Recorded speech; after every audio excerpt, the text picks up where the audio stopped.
पण या ठिकाणी बघू शकता हनुमानाची एवढी सुबक आणि देखणी मूर्ती आहे। त्याचबरोबर आपण आता दुसरं बघणार आहोत। या ठिकाणी किती सुंदर अशा मूर्त्या की जेणेकरून देखणं रूप, ही मूर्ती तर एवढी सुंदर दिसत आहे ना भूतो ना भविष्य। असं सुंदर दृश्य बघायला तर यायचं असेल तर उज्जैन या ठिकाणी महाकालेश्वर मंदिराच्या बाजूला या मूर्त्या स्थापन केलेल्या आहेत आणि लोक प्रेक्षकांना बघण्यासाठीच या मूर्त्याचं स्थापना केलेली आहे। तरी जर कुणाला या ठिकाणी येऊन दर्शन झाल्याच्या नंतर महाकालेश्वर मंदिराच्या एक्झॅक्ट बाजूला या मूर्त्या आहेत।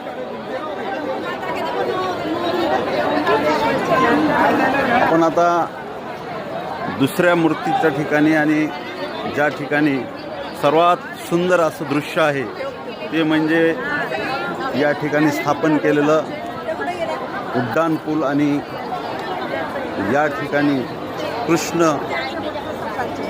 आणि महादेव या ठिकाणी आपल्याला यांचं रूप दिसत आहे। एवढंच नाही तर हा जो पूल आहे हा पूल खूप सुंदर आणि देखणा या ठिकाणी बघण्यासाठी खूप सुंदर अशी कलाकृती केलेली आहे आणि या ठिकाणी आपण बघू शकतो की सुंदर, अतिसुंदर या ठिकाणी महादेवाच्या मंदिरामध्ये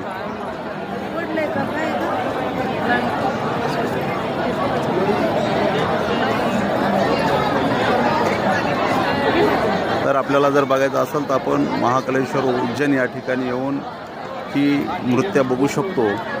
मी ॲडव्होकेट बापूसाहेब। पण या ठिकाणी बघू शकता हनुमानाची एवढी सुबक आणि देखणी मूर्ती आहे।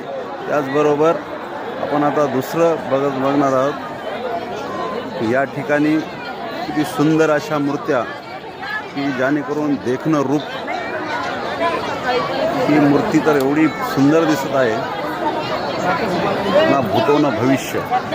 असं सुंदर दृश्य बघायला तर यायचं असेल तर उज्जैन या ठिकाणी महाकालेश्वर मंदिराच्या बाजूला या मूर्त्या स्थापन केलेल्या आहेत आणि लोक प्रेक्षकांना बघण्यासाठीच या मूर्त्याचं स्थापना केलेली आहे। तरी